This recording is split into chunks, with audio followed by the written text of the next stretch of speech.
Go eat a bone and get out of here.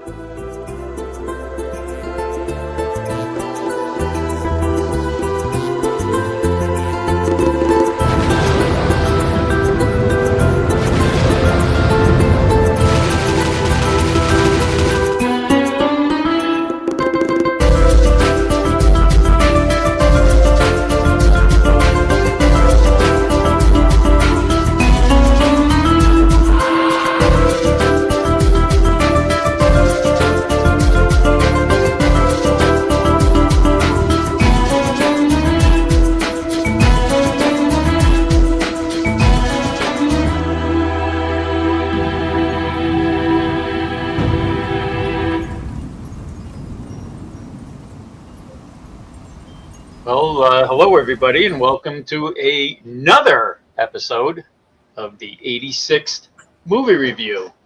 I'm one of your hosts, the artist formerly known as Handsome Halloween Jack, and over there to my side is the one and only Johnny Vintage, and down below is Frankie Bay, who will always be known to me as Frankie Apple Pie now.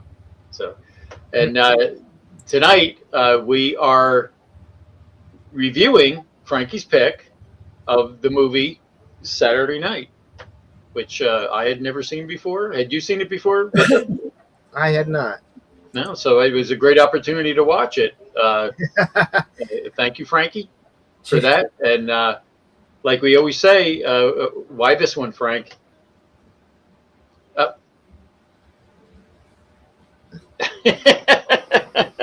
In the meantime, is that why you picked it? Wow. Juke is right. It's the other not ready for primetime players. Talking about them or us? He's talking about us. Yeah, he's talking about us. Well, not ready for the 7-10 players. That's what we're going to call it. But as I was trying to say, it's Saturday night. You know, it's like, my gosh. I mean, you know what? I am 99% sure, even as a young person of 9 years old, I saw the debut because my brother was, he was 14 years old than me. He had an apartment. We used to go over the weekends and stuff like that. I remember watching Carlin. I remember all this stuff. So it's like, wow, I'm honored to be one of those that actually, like when people that actually seen the Beatles, they're like, yeah, I saw the Beatles. I didn't see the Beatles, but I saw the premiere of Saturday Night Live. But I love it. I think I love the original cast, the story, the way they imagined it. I just think they had a lot of fun with it, and I think they really had a lot of fun on recreating these characters, these personalities that were real people, and some even seem realer to us than others, but we'll get into that later too. But yeah, let's go ahead. Yeah, I had seen the original Saturday Night Live. I mean, it was 75. Yeah, I was 75. No, it came out in 75. 15 years old, and I remember there was a buzz about it. With teenagers and 20-somethings and 30-somethings, because they were kind of advertising it that way, as geared towards the younger generation, which is why Lorne Michaels did it in the first place. So yeah, I remember watching that first episode. I was a Carlin fan anyway. Mm-hmm. Because he was doing his HBO specials and things like that. So Vintage, was this, did you remember seeing the original Saturday Night Live episode? Or I was 6 when it aired, and I'm pretty sure and we were talking before the show, I'm pretty sure I did not catch the first season live, based on where I live, because we moved to another house. It was 2 floors, and I remember staying up late on Saturday nights and watching SNL, and I remember the bees and everything. So I knew I was in season 2, I think, at that point. And that's also when Dr. Madlib was on after that. So, and then this my first time was, actually, I watched this movie for the first time Saturday night, and I rewatched it again today to take notes on it. So, yeah, good. Yeah, I mean, I looked up some of the stuff to see how accurate this was. From what I understand, there were some things in it that was actually a conglomeration from the whole first season and not just the first episode. Yeah. But I love all the references when you see the bee costumes in the beginning, and you see the blood, which was the Julia Child skit that wasn't on this episode, but it was on a later one with Aykroyd.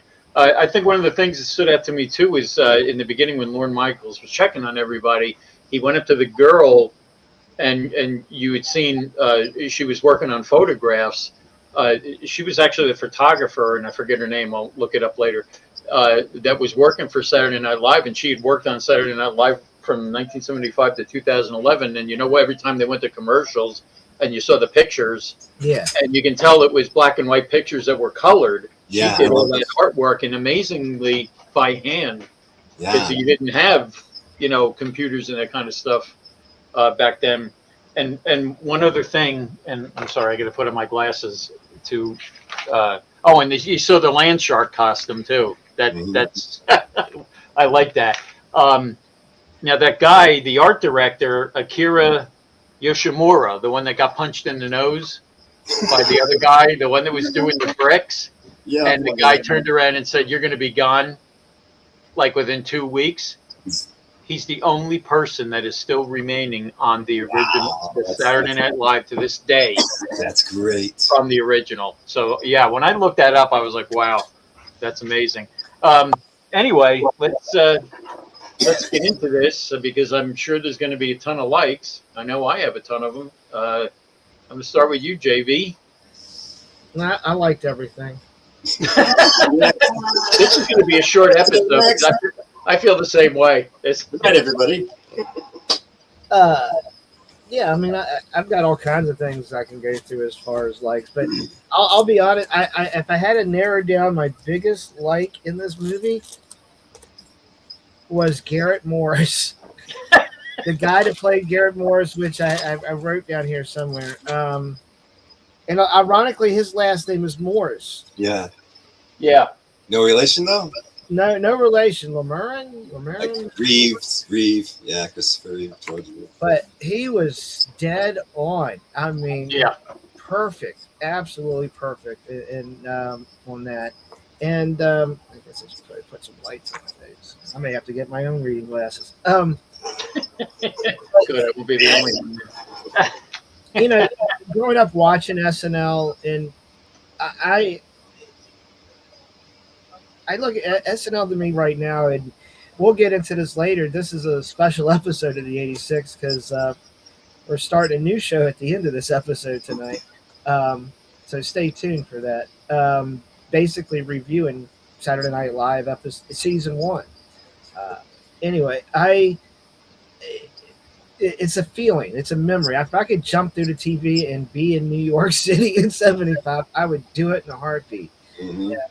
And it's just how it makes me feel, remembering the times and whatnot. And I just think it was just great for me. It was like just reminiscing.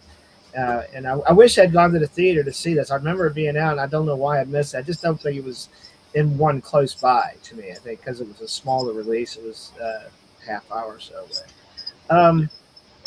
Yeah, I could go through the quotes, but I might as well just save them. I don't know. I gotta put my glasses on. I got bad lighting too. Let's see. I like that. Yeah, this is my first, laugh out loud line was when Chevy tripped, and then he says, "Excuse me, I tripped on my penis." Yeah. A lot of penis humor in this movie. Yeah. Sometimes not so funny. Or like when the head writer says, "If that piglet disfigures my work, I'm going to turn her uterus into a sock puppet." Yeah. Or when the woman asks, "What is a zipper dinner?"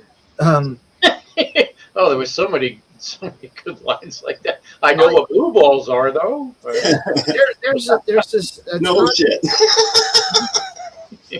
I mean, I'm not saying that from personal experience. I'm saying what he said. Okay, that's what he said. No shit. See, I got quotes and I got facts. And observations.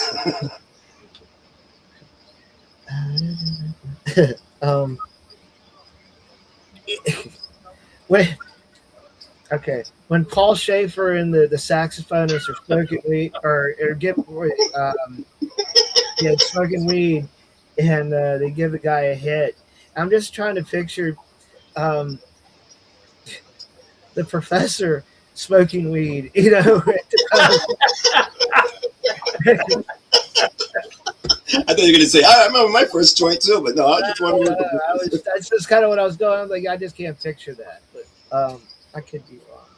But, still, there's just so much I like. I just don't.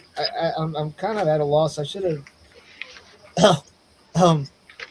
When Chevy Chase, when they said when they're going to shave John Belushi, and Chevy says there's no jaw under there, only 10 pounds of neck.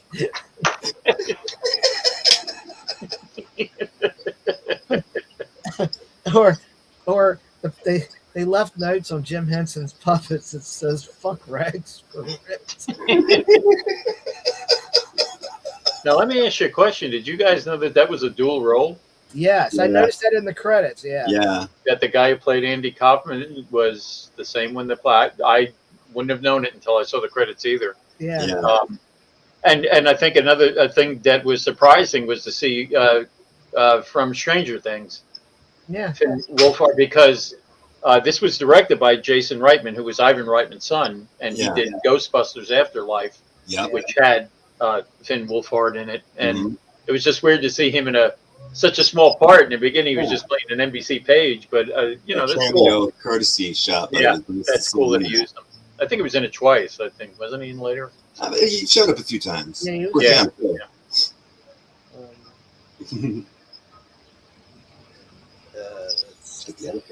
I did think when after the guy got high, like, man, I wish I had some of that weed because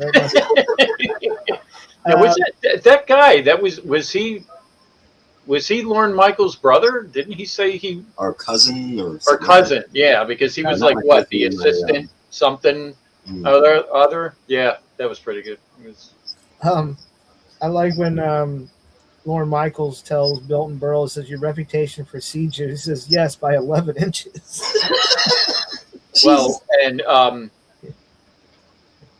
speaking of penises, I looked it up, and they said that Milton Berle was supposedly very well endowed. That's why they were always making those type of jokes. But they said, I'll get into this later. I mean, what was factual and what wasn't here. But I don't know if that was factual. But that's what I read anyway. I like the line that Milton Berle gave Chevy Chase. He says, if you want my comeback, you're going to have to scrape it off the back of your mom's teeth. Jesus. Oh. I would have loved to have seen that battle of wit between Chevy Chase and an old timer like Milton Berle. Well, they said that supposedly there's nothing to substantiate the fact that Milton Berle was there for that. He hosted the fifth thing. Well, yeah. And Lorne Michaels said that he felt that was like one of the worst episodes. Oh yeah. That and Milton Berle hosted. Hey, we're going to get some really buttes to look at the SNL show. So yeah, between that one and Frank Zappa, I can't wait. Okay, and I know what people say when they see a man with his hand up a Muppet. That kind of struck home to me. I don't know why. You didn't think of that. Yeah, right. Yeah, I know, right? You could feel for that one, couldn't you? I'm going to leave with one of my favorite things is Garrett Morris singing, I'm going to get a shotgun and kill all the whiteys I see. Oh, that was beautiful. You're going to grab a gun, Garrett. I see.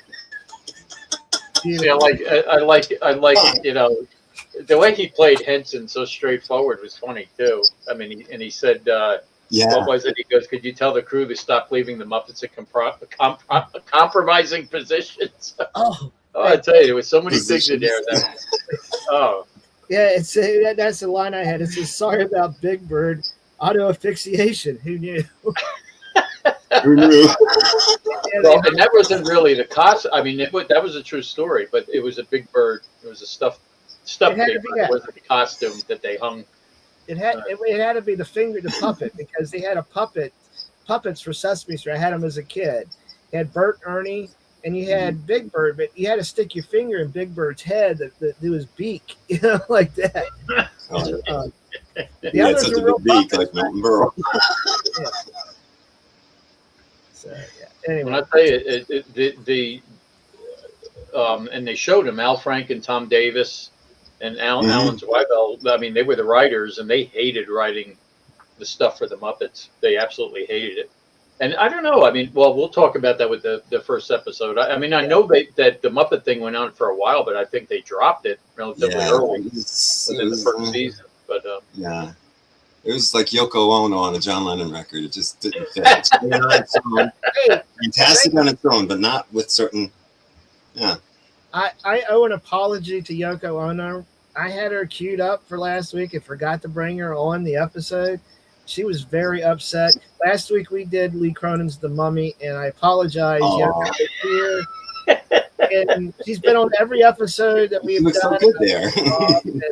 I just deeply apologize for that. So. That's a good look for okay. Well, we're glad you brought it out today. So. I didn't want people to think we've discontinued it. I thought about maybe discontinuing that, but I'm thinking, well, shit, it's been in every episode. We might as well. I break from tradition. Yeah. Right. All right, Frankie. Lights. Some of your favorites. All right, some of the favorite parts. George Carlin. You know, that guy did a great job. He just, I mean, there's only one Carlin, but this guy really captured the anger, even a lot of these guys, they weren't 100% on, but either by voice or just likeness or whatever, like Chevy Chase. If you closed your eyes or you blurred your eyes a little bit, or you would swear it was Chevy Chase. Freaking Billy Crystal. Oh my God. I mean, oh man, that was spot on. Yeah, he was spot on. Belushi. First time I saw Belushi, I was like, "Oh, holy shit!" I thought he did the voice. He looked a little bit like him. I mean, to be honest with you, just the whole. The one that really got me, who I thought looked the most, was the one who played Lorraine Newman. Oh, I was going to say Aykroyd. He looked just like her. Yeah. I mean, the other ones had a lot of resemblance to him, and a lot of them had the voices down. But that one that played Lorraine Newman. I think. I'm going to ask you a question, and this was driving me crazy. When they had George Carlin first show up, and he had his shirt, it says the statement on the back of my shirt is true, and I could never see what the back of his shirt said. Did anybody catch it? I stuck out the front. I just couldn't see the back. And there was one point where they showed the back, but it was I got to go back and freeze frame it. By the way, the guy that played Chevy Chase, it was killing me to figure out where have I seen this guy before. And he played the Riddler in Gotham. That was him? Are you serious? Yeah, you know what? I felt the same way, and I never did look it up. I said, I know this guy from somewhere. Wow. Yeah, yes, now I get it. Yeah, that was it great. bugged the shit out of me. I'm like, I have seen this guy. Where have I seen it? And it's just, I'm clicking through my head, and it's like, oh shit, he was the Riddler. Yeah. Oh yeah. Holy crap! For a minute I thought he was the Penguin, the guy that played the Penguin, because that guy was off the hook from Gotham. Yeah, he was great too. They should bring that series back. Or I keep tripping over my tongue. I wonder if I had some of that weed that poor Schaefer had. I thought you were going to say Chevy's statement. I'm like, stop. Of course, Garrett Morris, the sound check. That was, I just loved how it was Gilda, right? That I was having a little problem sometimes between Gilda because the hair and the style, but the girls didn't really quite nail it, though sometimes they really, really did. Like Jane Curtin, sometimes I really, like when she was chatting with Garrett Morris about stuff and they were smoking a butt backstage. And I just could really buy that these people really knew their character. Of course, they probably grew up with them, but they really nailed some of the personalities. Yeah. Well, except for one of those. One of those ends up in my dislikes, and I'll save that for later. But Rosie Michaels, oh my God, she was amazing. I guess that was her name. Or Leibowitz, or his wife. Yeah. Schuster. Oh yeah, she was just she was like the mother to the cast in a weird way, you know. She kind of mothered them and everything. I mean, some things were a little weird. I didn't know what was going on with her and Aykroyd. You know, it seemed like there was something going on, but yet they're so blatant about it. And Yeah. I thought it was just them playing around. Wow.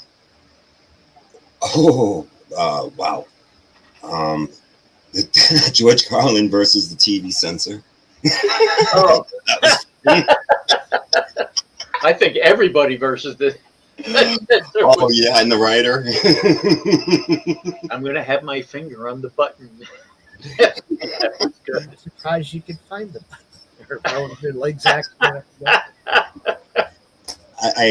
The part where Neil, the assistant, gets high, you know, that cracked me up because actually the way things are happening with him, it's like, wow, I think I kind of remember it being like that, you know, like 50 years ago. You know, so shit, I remember my first joint too, and one hit really did it. Back when we didn't have any resistance. Oh my god, that was, and then he kind of hides because he's so paranoid. That was cute. Also on the subjects of drugs, you know, Garrett's cruising around. He's psyched because he's got Billy Preston hooked him up with some, you know, medical grade cocaine, and Belushi sniffs it out and smells it. What's this? Then he just snorts it all. Check it out. It's got a grade. Them saying, you know, have Belushi sign his contract and make sure he doesn't use the pen as a straw. I did have that written down. Yeah, and I really liked a couple more things I'll just mention because there's others we'll mention later, but I want to give somebody else a chance to mention things I didn't. But I loved how Lorne Michaels got back into the building towards the end when he realized he was locked out. Oh yeah, an accent. And the part with the bricklayers part, you know, that was really cool. How everybody just got off the stupid and all that shit, but everybody, even Chevy, everybody was out there helping. When I first saw the movie, I was kind of moved by that, but I like it better the second time seeing it. I mean, definitely, and actually, second time seeing it, I've seen it like 3 now because I did watch it again. I really enjoyed it. All right, I'll stop there for now. So, Jack. Yeah, I definitely plan on watching it again. So let me see. One thing I had here listed here is when at the beginning when Chevy was first talking to I guess it was Lorne Michaels, and he came up with his girlfriend, and he said, "How much did she cost you?" Did you catch that, or how much? You know, I don't know what they were trying to say there, but that part was like really distracting because I don't know if you guys realized that the headlights were on. If you understand. Oh. Yeah. No, not really. What's wrong with me? We were watching the scene. I kept thinking to myself, was it cold in there or something? It was like really bizarre. And let me see what else let me see. Yeah, I said the guy who did Belushi was great. I mean, all of them. I really thought most of them. Like you said, it's a shame that the women I don't think got enough. Yeah. Screen time, yes, to really fulfill their characters. Yes, but they were good. I mean, the one that played Radner, you know, everybody. I mean, even the guy playing Billy Preston. Let me see. Gosh, there was so much. Oh, the guy doing Don Pardo, the voice. I'm wondering if they did AI for that because, oh my gosh, he nailed it. I mean, he sounded so much like Don Pardo. I could see, good vocal impressionist, you know, because he had a very strong but very unique voice, you know. But yeah, he nailed it. Let me see what else do I have here. There was so much to like about this. I mean, I could, you know, keep going on, and you know, I like the way Chevy Chase, you know, when they had the room full of executives. Yes. I mean, they were spot on the room. You know, Chevy Chase holding court. But what I really, really liked was when you had them, the one executive. Oh, who's the guy that played him? I'm sorry, I'm blanking. William Dafoe. Yeah. When he was sitting there and he was going, "We're not going on with this." Yeah. And then Andy Kaufman did his bit. Yeah. And everybody at that, I love that part. I mean, that part, I really had a tear in my eye about that. I love that part when I think about Andy Kaufman doing it. Yes. Yeah. Yeah. Because that he SNL. And again, I'm not even sure if what was true here and what wasn't. I mean, I did look up a few things that were, they said were kind of inaccurate, but liberties, you got to dramatize. Yeah. I mean, originally, why they called it Saturday Night instead of Saturday Night Live in the beginning, because Howard Cosell actually had a show. Yeah. A primetime variety show called Saturday Night Live. So they just, did Saturday night. That was ABC, wasn't it? Yeah, because he was on ABC. Oh gosh, I mean, there's just, I just loved it from beginning to end. Cool. Like Vintage said, I mean, there's so many parts that were so good. It's so good. And just that kinetic, frenetic energy in the beginning, and I mean that kind of kept up throughout the whole thing, except for the smaller parts when Garrett Morris and Billy Preston, like you said, that was hilarious. I absolutely loved just about everything about this film. I mean, I do have a couple pet peeves, but I'll save it. So let's get to the pet peeves, and how about you going first, Frankie, if you have any? Yeah, no, I do. First of all, Dick in the blue patch jacket, and that's his name, Dick. But he was a dick. I didn't like that jacket. Oh, who? Plus, you mean Ebersol? Ebersol, Yeah. He took over when after season 5, right? And when they revamped the show with everybody. I mean, I'm not gonna diss him for that because there's some amazing shit that came out of that. Eddie Murphy. Oh yeah. Don't forget, Dick Ebersol also was co-creator of Saturday Night's Main Event, the wrestling show that took over in the '80s. One Saturday a month. It was kind of weird, but I used to like watching the Saturday Night's Main Event back then. Yeah. Well, that's cool because better than it now. But that's another story. If I was Michaels, I would love that because it would give the time to play catch up or jump ahead and do some film stuff, scripting, whatever, because, like they do now, they take, weeks off in between here and there and gives them a chance to get caught up on a few things. But as far as this one, that guy his jacket just annoyed me. It was perfect because I wanted Lauren to just punch him out so bad when, even if they just dramatized it, if it didn't really happen, it's like, come on, give him that satisfaction. See Lawrence Michael watching the movie. Yes, motherfucker. Yeah, but it was funny when William Dafoe's character. Remember, he turned around him in the elevator and told him to shut up. I mean, yeah. I liked the fact that he was pushing. It was like he knew he was trying to prime Lauren and stuff, push him to the limit. Like he even told him before, don't let anybody tell you can't do it. And that includes me. And he called him on that. But it was great. I didn't like, for obvious reasons, and they did this on purpose, but Lauren, when he was doing the Weekend Update, that was really tough to watch.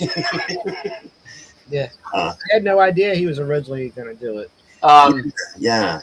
I'm going to tell you, I looked it up when I said I wanted to see what was real and what wasn't, and they said that wasn't true. Oh, cool. No, Chevy Chase was going to do it originally. And like I said, I can understand them changing some things for, dramatic reasons or creative license or whatever. Well, but yeah, I'll get into that later. Well, Lauren had done some of that stuff too. Like he did that whole thing. It was like a Weekend Update bit, but it was like when he proposed to the Beatles. Beatles to come back and yeah.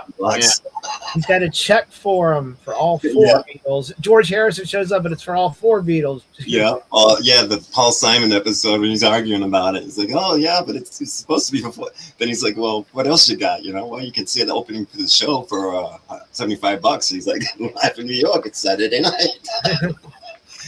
George is amazing. He was a funny guy. I think sometimes he was the funniest one of the 4 of them. Just a couple more things. The 2 comedians, Billy Crystal and the other one. I mean, we're going to get into this with the next episode when we review the Saturday Night Live first episode. But they gave the 2 minutes to the wrong comedian.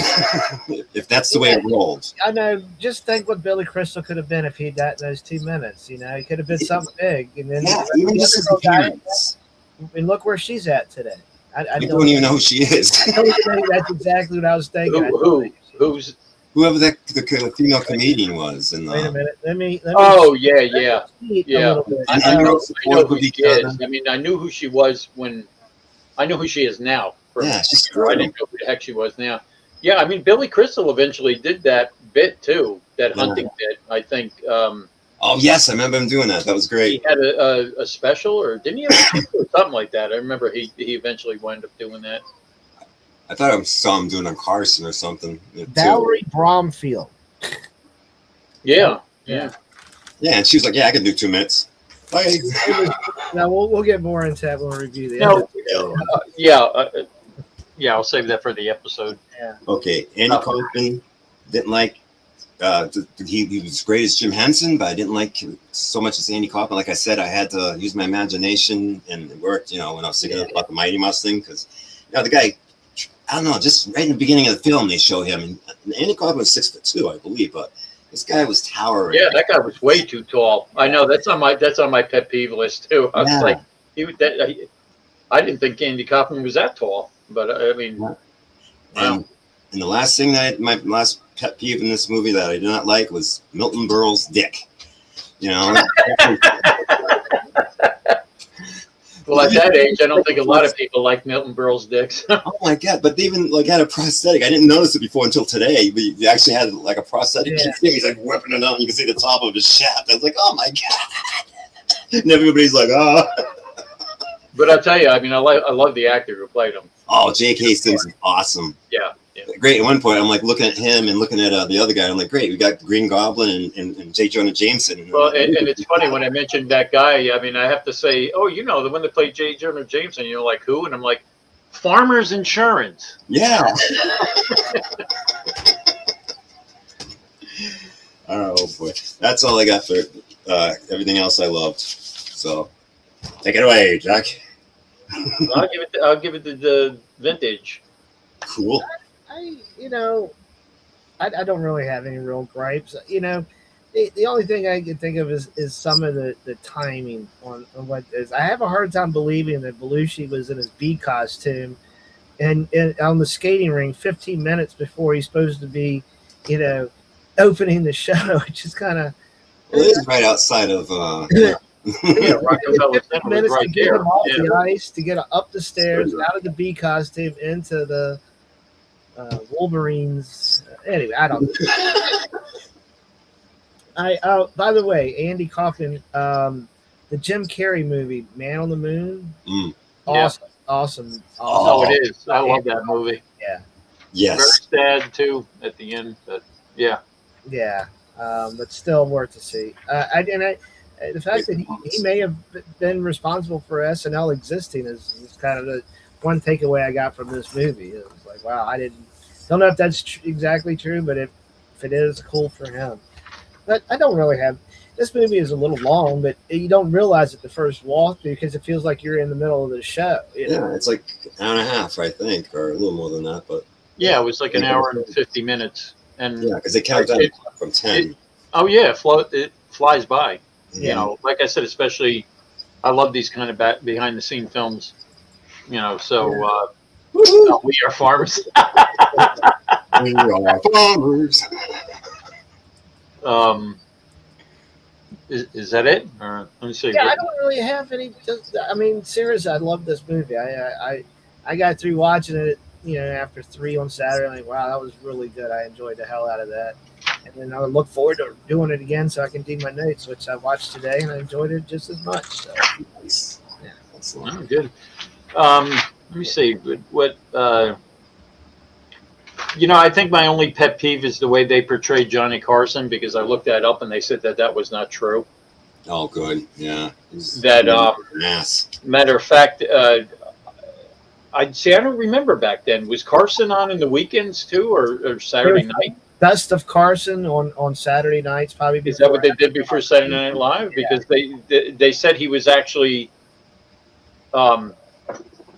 I don't know. I mean, from what I read, that he was actually pleased that they were going to put something else on Saturday night. Well, the way Dick explained it to the other guy, it was like it was all a scam. They were hoping they would fail so they could threaten Carson with like your live shows are that we can get away with repeats. Yeah. So, I mean, that's what I read, that Carson was glad that they were putting something on Saturday night, that he wasn't responsible for Saturday nights. I mean, in all honesty, that's my only pet peeve, about this. I mean, like I said, I thoroughly enjoyed it. I just didn't like the way they portrayed him. And I don't know about Milton Berle either, or whatever about some of the things he said. Yeah. Sometimes I think that it's better to leave well enough alone, when it comes to it out. when it comes, when it comes to people like that. Let me see, what else did I have any other pet peeves about? No, I think, like I said, the only negative part for me was Carson, and I even thought to myself, gee, maybe was he really like that? Was Carson? And the thing between Chevy Chase and Belushi, I mean, I wonder. I didn't look that up. I wonder if that was real too. If they had a. I think they kind of took liberty with that because remember it was Belushi instigated a fight between Chevy Chase and Bill Murray when he hosted. Yeah. And they both talked about it, and even Chevy Chase is cool about it the way he talks about it now. But yeah, it was Belushi started it. He instigated it, but. I mean, they really made Chevy Chase, look relatively good in this. And from what I understand, he wasn't. Yeah, he's not. I've always heard that he was a real problem. That's what I was thinking. This guy was more likable than the real Chevy Chase. Yeah.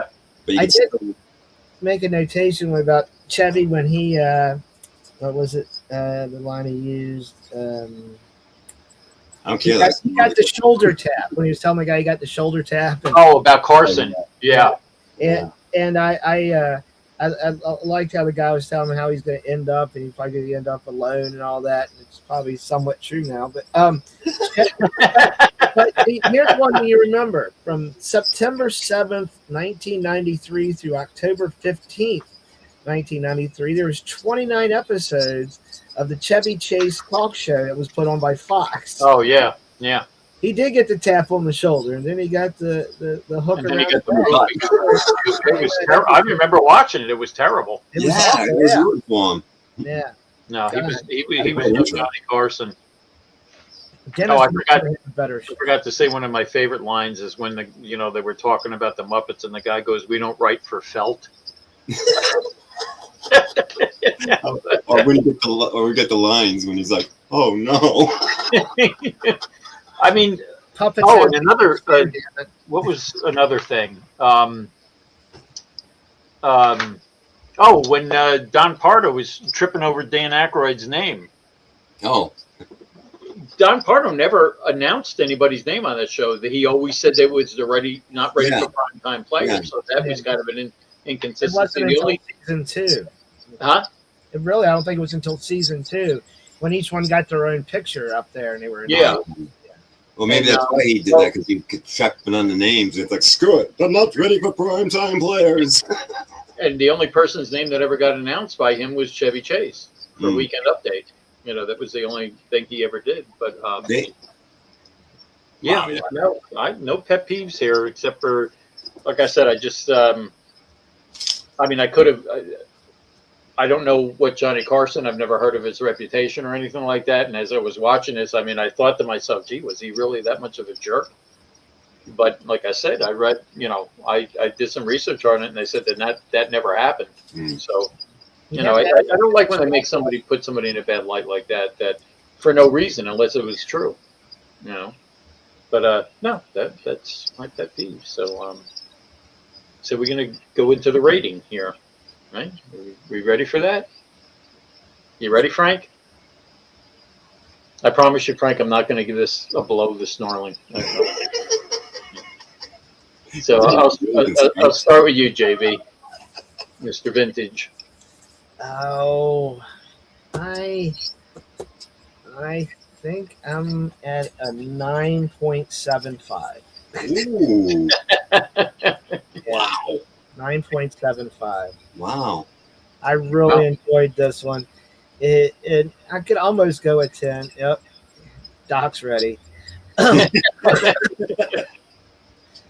I, you know, it appealed to my generation. This movie is made for me, and I ate it up. It was just like getting a big ass cake and eating the whole damn thing, and then you want more because, and it did. And the fact that I watched it and then watched the actual episode and then rewatched this movie again, where it's sandwiched that, and you catch everything from the beginning, going, "Oh, let me see what happens in the episode." You see the episode, and you get back and watch the movie, and then you catch stuff that you missed the first time in the movie, and it all just lines up. It was perfect watching for me. I thoroughly enjoyed this.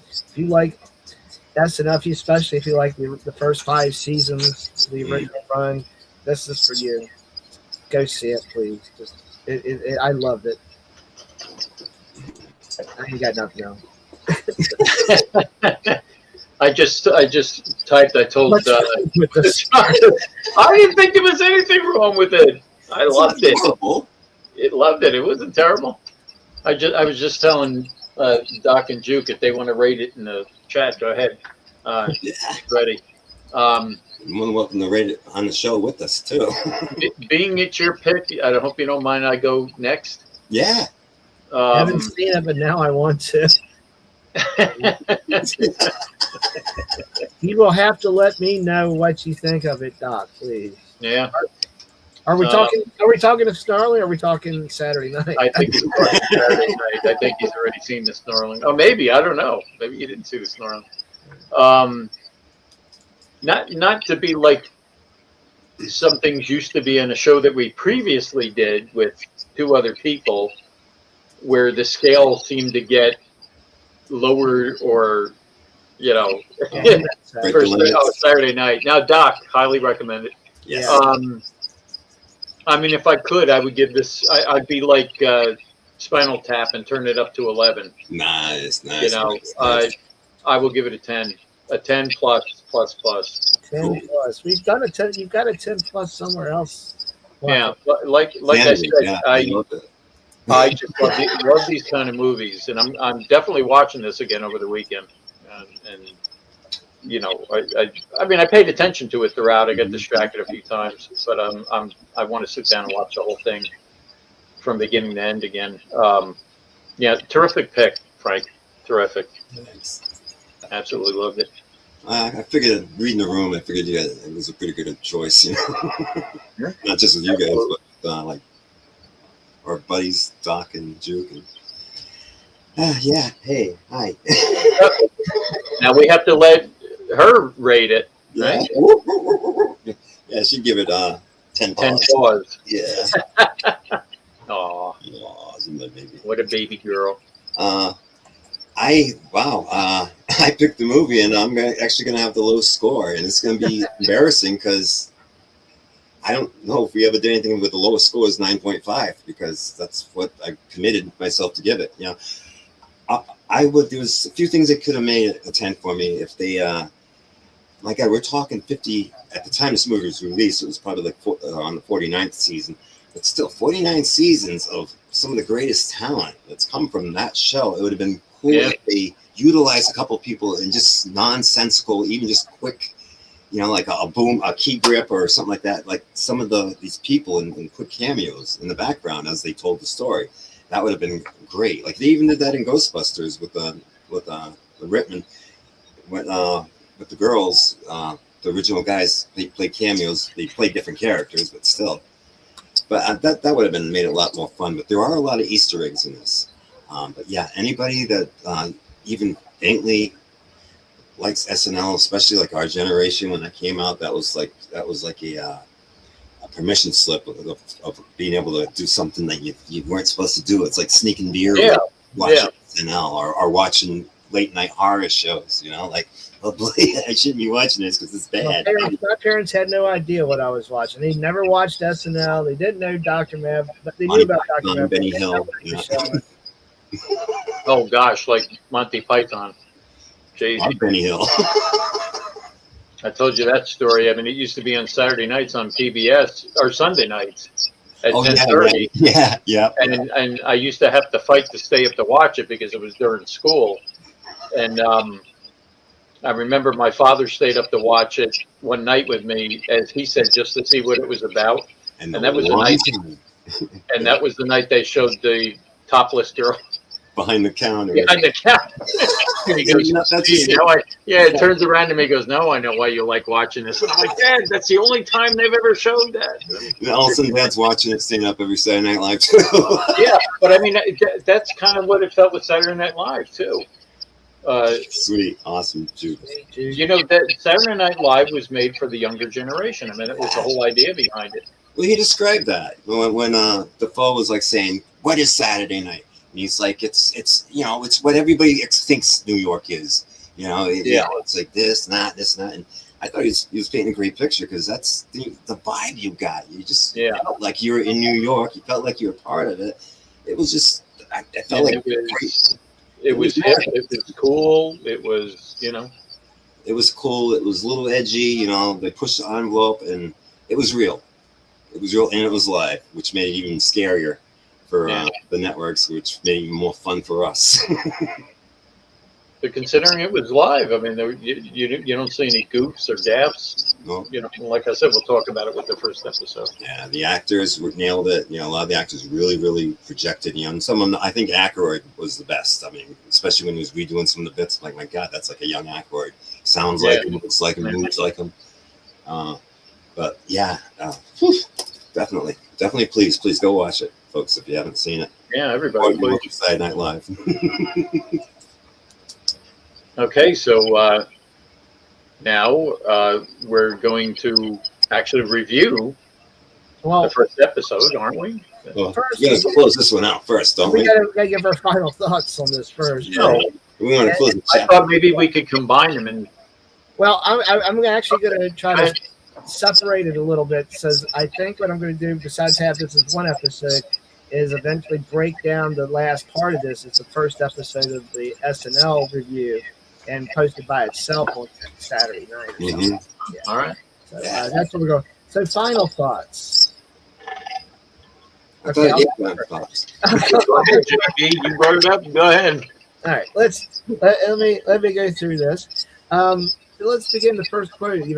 The show doesn't go on because it's ready. It goes on because it's 11:30. Obviously, we don't follow that because we've been supposed to be on at 7:10 numerous nights, and they're not. But just bring it. And he said that the channel asked him for something fresh and unexpected. And that's what he gave him.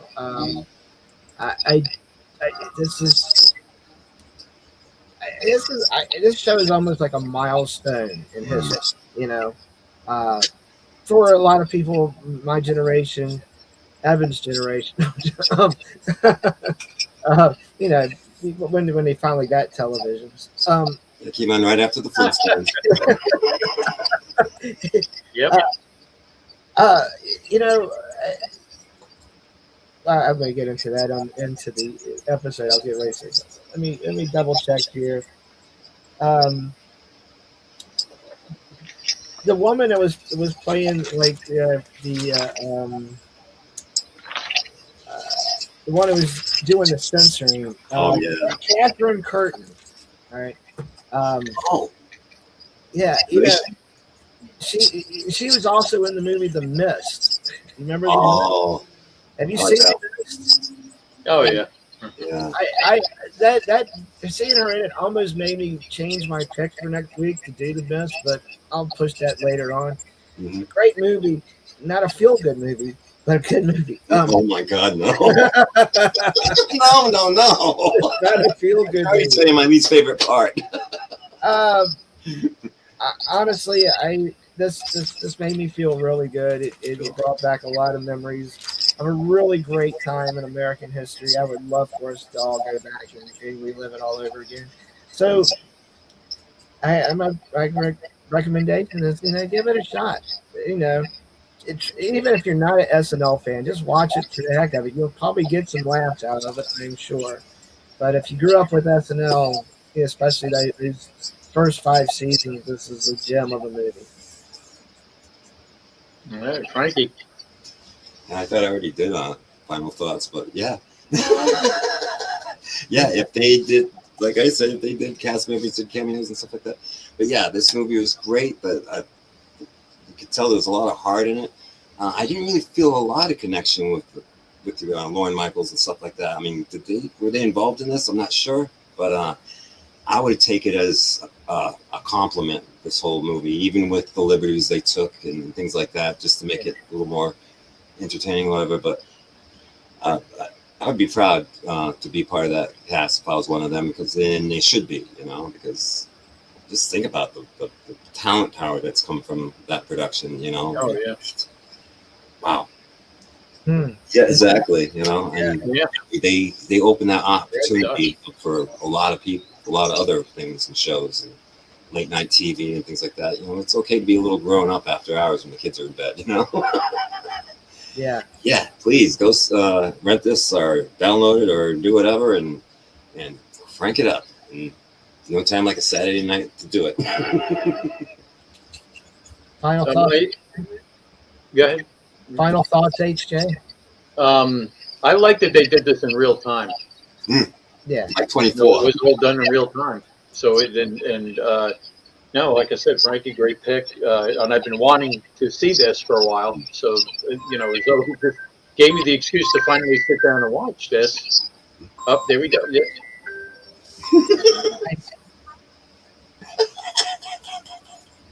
I'm telling So you, go again.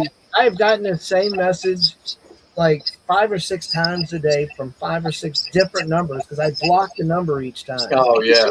They do that all the time. Insane. But, yeah, I highly recommend this. And again, if you're a fan of, these kind of behind the scenes documentary type films, which I'm a huge fan, yeah, go and see this. Yeah. Okay, so I guess we're going to close this out. Well, before we do that, Uh-oh. we've got next week's 86 to talk about. We're wrapping up like a regular 86 here. So Okay. next week's movie is my pick. And yeah, I debated what to do, and I'm going with the Steven Spielberg movie. All right. You ready? Okay. Can't go wrong there. December 1941. The California coast. 1941. I love this movie. The Japanese had just bombed Pearl Harbor. A nation's heroes were on the alert. Look, you guys are gassed up! The dummy's right. Again, Aykroyd, Belushi. California could be next. What did I shoot there? I don't know! This is war. Oh, God. A country's honor was at stake. The lives of millions would be protected by a brave few. This is their story. Excuse us, ma'am. From the director of Jaws and Close Encounters of the Third Kind, the most explosive comedy spectacular ever filmed. What the hell do you people think you're doing? Dan Aykroyd, Ned Beatty, John Belushi, Lorraine Gary, Murray Hamilton, Christopher Lee, Tim Matheson, Toshiro Mifune, Warren Oates, Robert Stack, Treat Williams. I can assure you, there will be no bombs dropped here.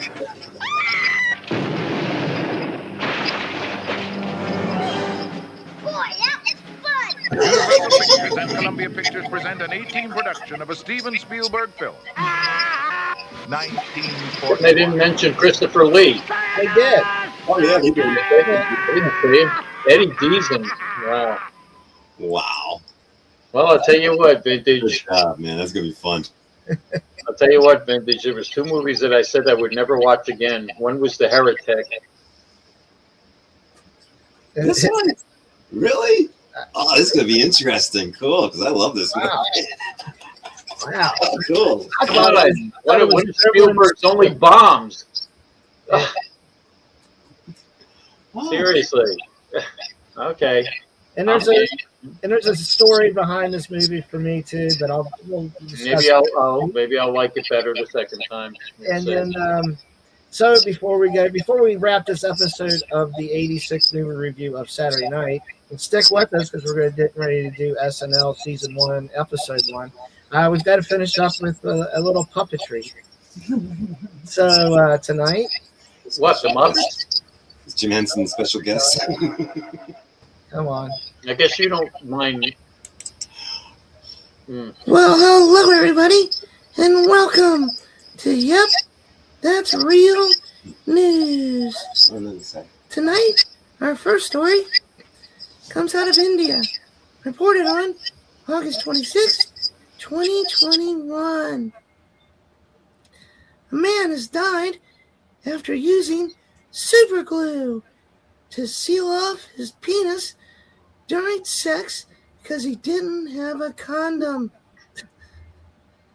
Salman Mirza, 25, reportedly applied epoxy adhesive during a session with his girlfriend in hopes that he would serve as a form of protection against pregnancy.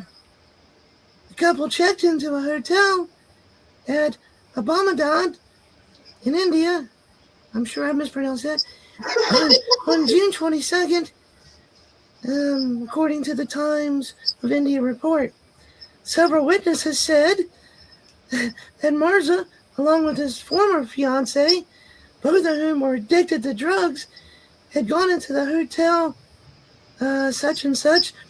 A local police officer told the news outlet, since they did not have any protection, they decided to apply the adhesive on his private parts to ensure she does not get pregnant.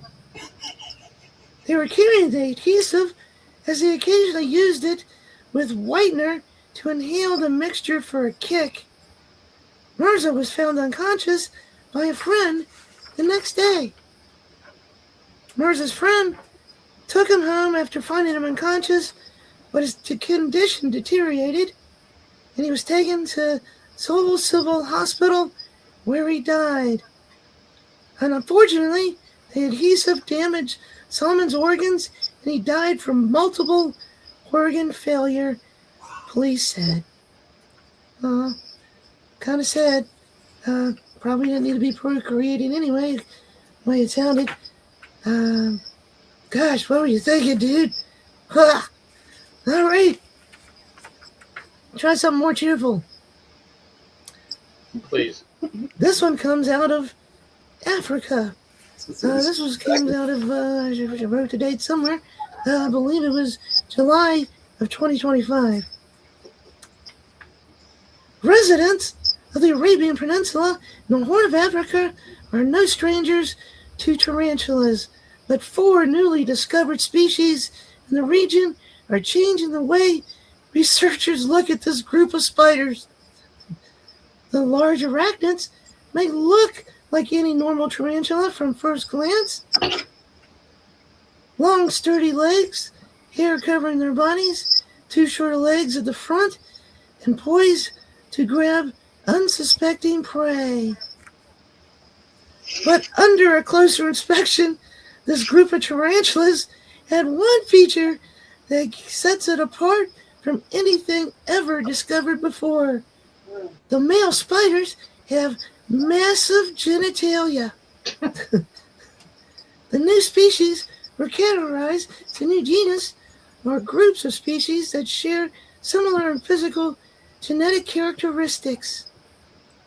According to the study published July 22nd, based on both morphological and molecular data, they are so distinct from their closest relatives that we had to establish an entirely new genus to classify them. We named them Satyrex. Satyrex. Yeah. Yeah, in a press release, it was released on August 4th. That was August last year. Okay. Satyrex is derived from the Greek legend Satyr, half man, half beast, known for his exceptional large genitals. Milton Berle. Or In Chevy Latin, Chase. Rex meaning king, according to the study. The first new species, Ceterex, ferox, or Daphner black tarantula, was found in the burrows, the bottom of shrubs, or between the rocks in southeastern Yemen and southwestern Oman, researchers said. Live specimens were photographed and posted in the taxonomy social networking platform, iNaturalist, which helped researchers determine its geographical range according to study. This species is highly defensive. The slightest disturbance, it raises its front legs. In a threat posture, it produces loud hissing sound by rubbing specialized hairs on its basal segments of the front legs against each other.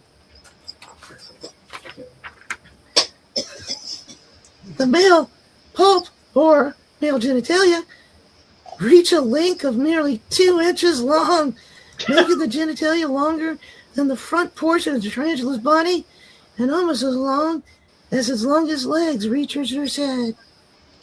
Boy, bet you Bathos Berry's jealous of that spider. These massive I knew that pulps, was coming. also I knew seen that was coming. in other 3 new species, are the longest ever seen in tarantulas. They may give the males some extra protection from their female partners, according to the study. The genitalia facilitate copulation while minimizing the risk of cannibalism, as it allows the male to position himself slightly away from the female rather than directly beneath her, according to the study.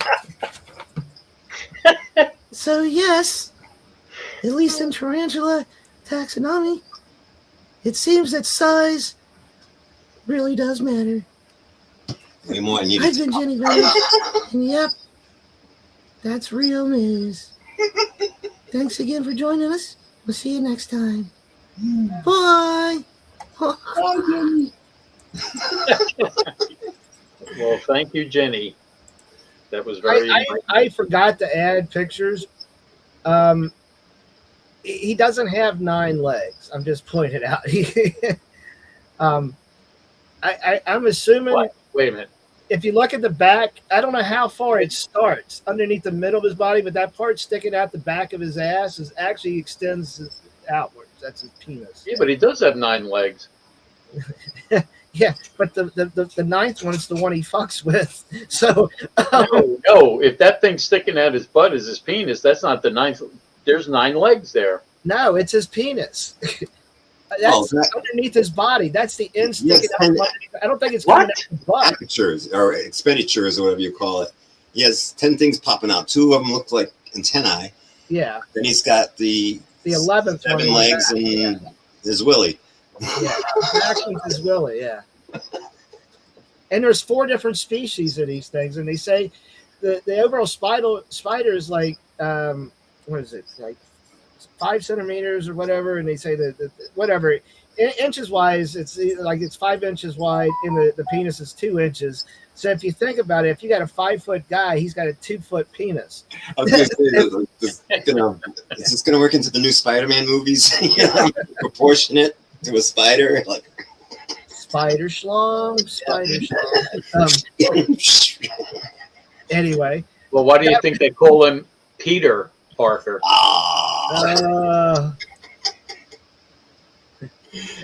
Scary spiders with them. All right. Thanks everybody for joining us. Brother Shooter, are you happy to see me? So anyway, thank you for joining us for this episode of the 86 Saturday night. Again, great pick, Frank. Thank you, Juke. Thank you, Doc, and anybody else is going to be watching this later. And stay tuned because we're going to be coming right back with our 86 review, the very first episode of Saturday Night Live, which was featured in the film Saturday Night. So thank you, everybody, for watching, and we'll see you shortly. Don't go nowhere. Stay right where you're at. Don't go anywhere. Stay with us.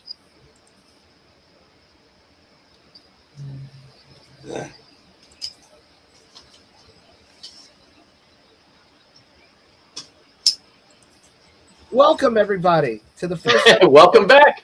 of the 86th review of SNL Season 1. I'm Johnny Vintage. Next to me is Halloween Jack, and in the basement is Frankie Bay. Basement. All right. Well, I'm going to say how were you guys, but we've been together already reviewing the movie Saturday night. If you haven't seen that, check out the 86 movie review on this Facebook page or multiple YouTube channels. And yeah, we can see how we reviewed that. So we decided we're going to go ahead and review the first episode of Saturday Night, which is basically what this movie was based upon.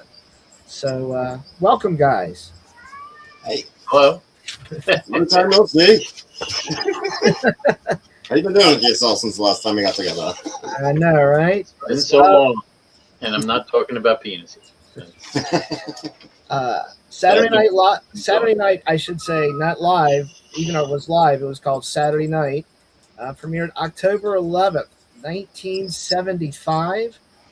And the very first guest host was George Carlin. Yeah. And we had musical guests Billy Preston and Janice Ian, as well as Jim Henson's The Muppets, and Andy Kaufman, another female comic whose name I can't recall at the moment. We'll get to in the notes. Who cares? Should have been Billy Crystal. It was an event. I missed it live. I was 6, but Halloween Jack here and Mr. Bay can describe it more detailed than I can. When it was an event, I was probably about a year late watching SNL. So, yeah. Well, you know, it was funny too. I never really knew about Billy Crystal's involvement in this whole thing until, you know, we watched the movie Saturday Night. But when they were doing research for that movie, nobody could find a copy of the script from the original, from this, you know, episode of the Saturday Night Live or Saturday Night. Guess who was the only person who had a copy of the script? Billy Crystal. Yes. He was the only one that kept a copy of this episode. And yeah, I mean, I was a Carlin fan, so that's, you know, and again, I kind of remember there was some hype around, you know, this. I remember seeing commercials for it, and they actually showed primetime commercials with the not ready for primetime players. I mean, they did hype it up for a bit. So, and again, we kind of felt like this was for our generation. I mean, you know, it wasn't Johnny Carson, you know, it wasn't any of the late night variety shows that you used to get. Remember, Dean Martin had his own show and stuff like that.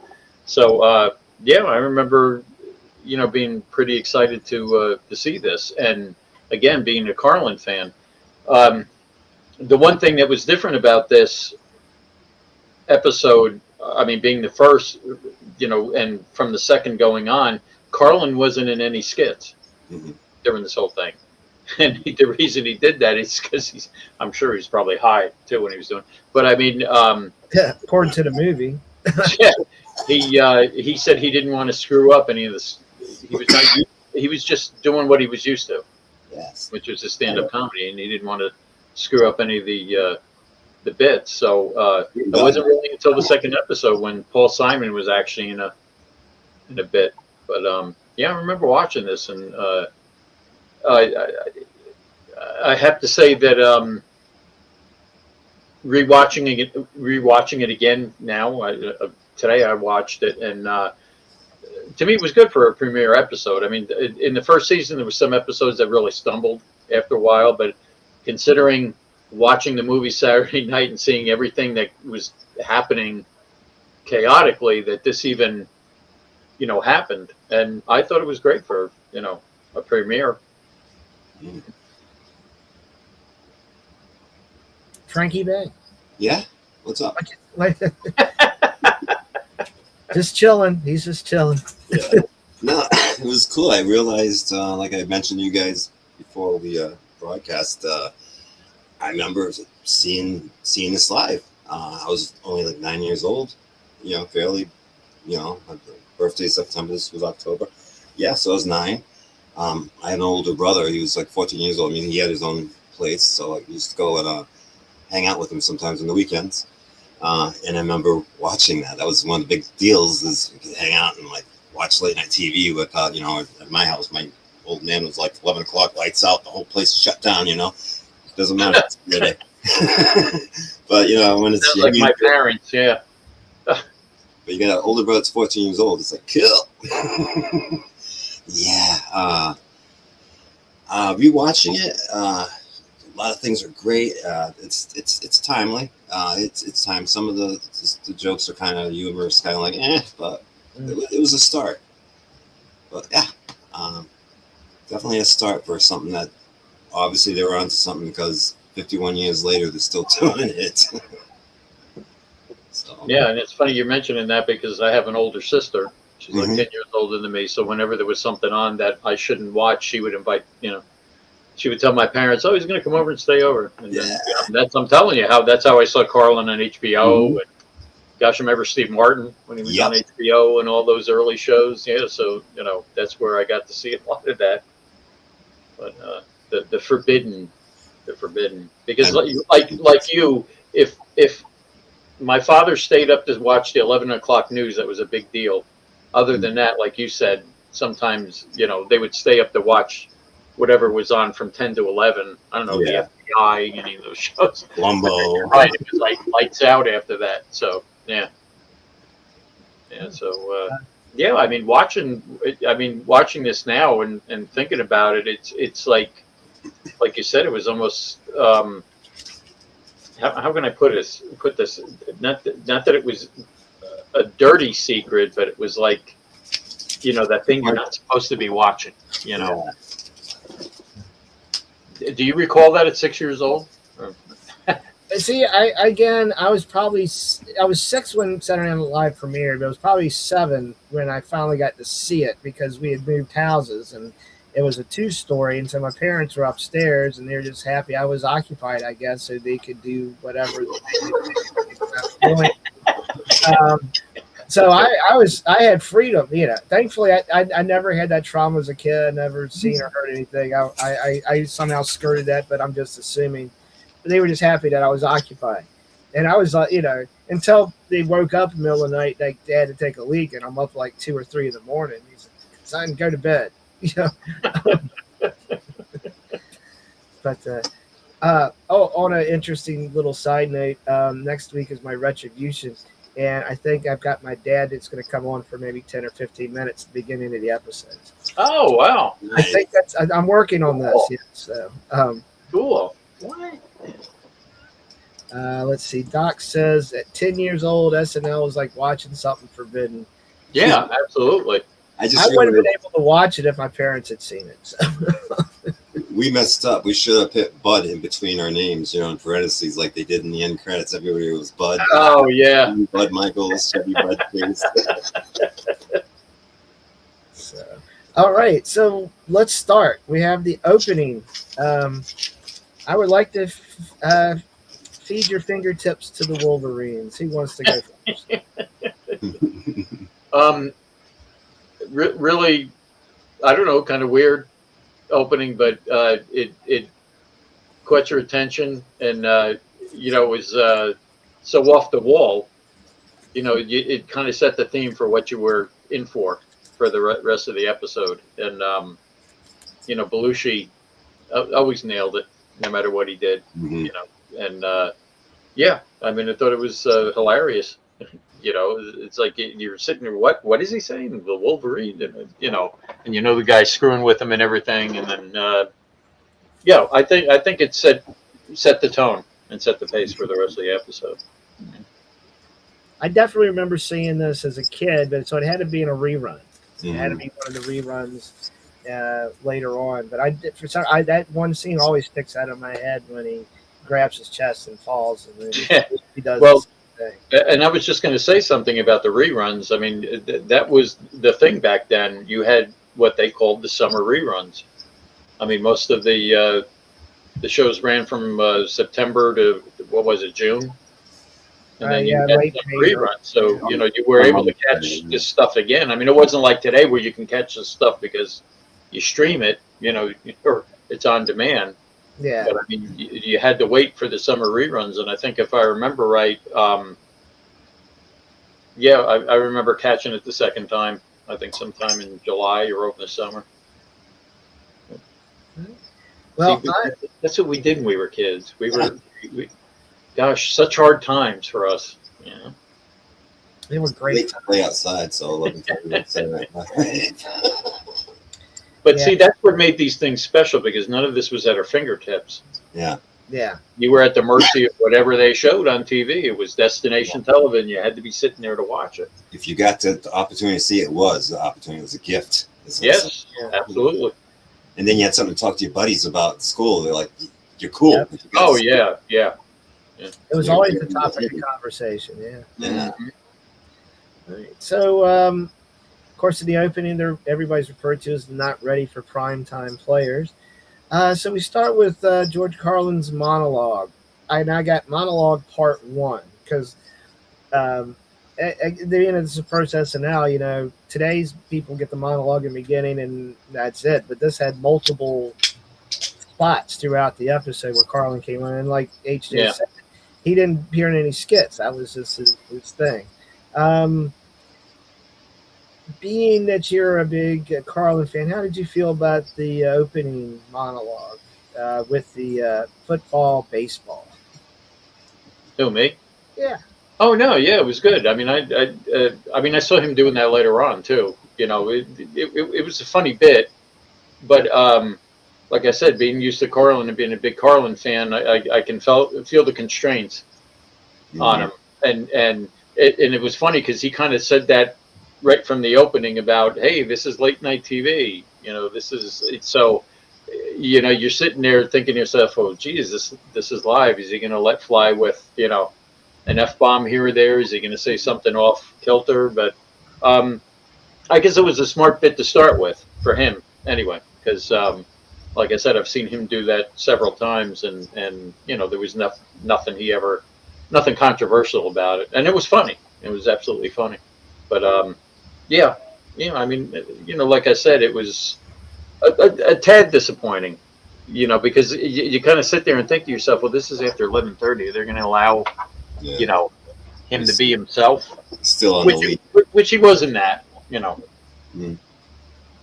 I mean, and I hearken it, to later on when you had Richard Pryor on there too. Oh God, yeah. Cannot wait to review that episode. Oh my God, no! Holy jeez. I was watching. I mean, what the hell happened to the censors? What between that episode and where did they just say, "Ah, to hell with it"? Let them do what they want. I mean, because by then they had a following probably. Well, maybe too. This is. I mean, I'm not the big conspiracy theorist, but maybe they were lulling them into a false sense of security by behaving themselves. Because I mean, definitely later on there was, especially pushing the envelope.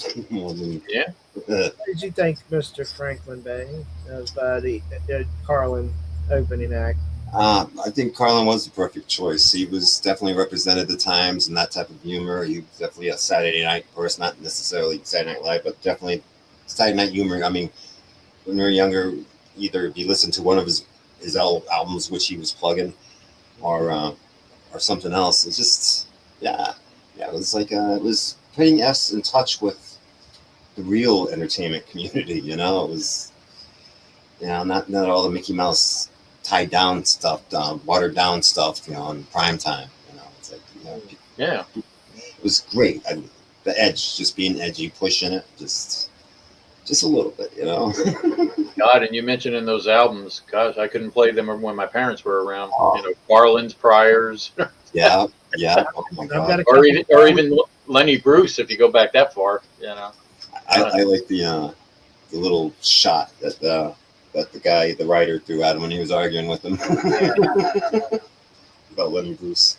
It's like, no, he's right. I don't want to ruin your skits.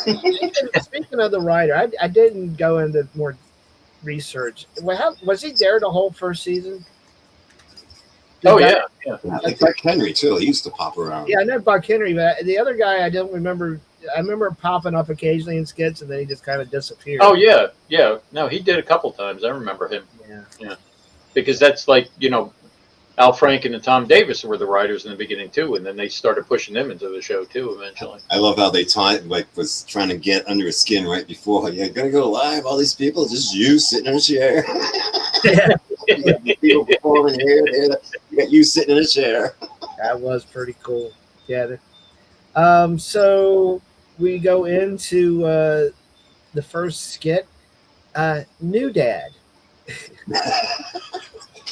What it is, they show a family with Dan Aykroyd, and it kind of sounds like an insurance commercial. Right? Oh yeah, like those old commercials. What's going to happen if you're not in the picture? You know? Yeah. Oh, definitely. Yeah.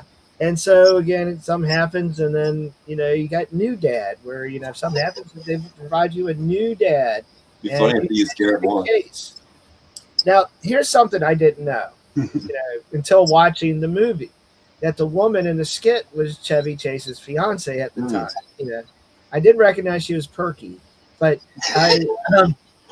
well, at least the headlights weren't on in that skit. But I don't know if it was as a kid or whenever I seen this at a certain point, and I'm watching them make out, I'm thinking, damn, that's pretty hot and heavy for TV. I mean, it was like it wasn't like acting; it was like they were really in the sucking face, and then it makes sense to me that they were, it was advertising. But because originally I think as a kid I was thinking, wow, that's pretty cold. She just lost her husband, and now just sucking face at the other guy. But anyway. Thoughts on New Dad? Just a plant. Yeah. That kind of fell flat for me. Yeah. My favorite part was when he put his face over the other guy's face in the picture. But I mean, I don't know. It was weird. There was like total lack of any laughter during it at all. And until the end. At the end, they kind of chuckled. But it was the very first skit for SNL. So yeah. People weren't sure what to expect. Oh, well, but I mean, they laughed at the Belushi opening, Next Billy Preston. What is that? Billy Preston was there. Oh, I love Billy Preston. Yeah. I absolutely love Billy Preston. And I did. And back in the movie Saturday Night, John Batiste did a spot on Billy Preston. Oh, yeah. Yeah, definitely worth watching. Well, on the applause thing, not to interrupt, but because you brought up the movie, there's a part in the movie where Lorne Michaels is telling him, no, I don't want to. Oh yeah, not to beg for applause. If it's not real, then maybe that's why people didn't know. I don't know that he should have kept that. He should have kept the sign for that bit at least. It was just weird. I mean, I'm not saying it wasn't a funny bit, but it kind of fell flat because I just felt like nobody laughed. Yeah. And like, okay. Yeah. By the way, I left this little tidbit out. I noticed in the movie, William Dafoe's character asked, how much is this costing us? And he said 250, which I'm assuming was 250,000 an episode, which today's money would be 1.547 million per episode. So anyway, I don't know what they actually cost it. It's probably well more than that, knowing whatever the hell they're going through. But anyway, so yeah, we got the next one is the court scene. Take it away, Frankie Bay. What do you? I think it's my favorite one because I forgot all about this, and when I saw it the other day, I mean, it's a great scene. The first time we see Aykroyd in one of his serious characters, when he's like, he's being a lawyer in this case. But just, I just didn't know where it was going. But then when they started whispering it, and as soon as it was getting to Gilda and seeing she was like napping with the juror, I was like, oh boy. I loved it. That was great. Big wink.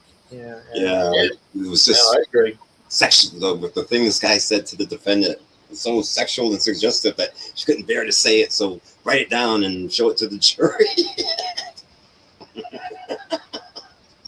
She was nuts. Yeah. No, I agree. I mean, I like that one, and it's kind of the first time you kind of see what Chevy Chase can do. You know what I'm saying too in the beginning. So if they're because like I said in the dad one, I don't know that even though it was Chevy Chase, it wasn't. I mean, he really didn't do much, in that skit. But in this one, yeah. And I like this one a lot. I agree. Same here. I thought it was pretty funny. All right. Well, then we got Andy Kaufman. Ah,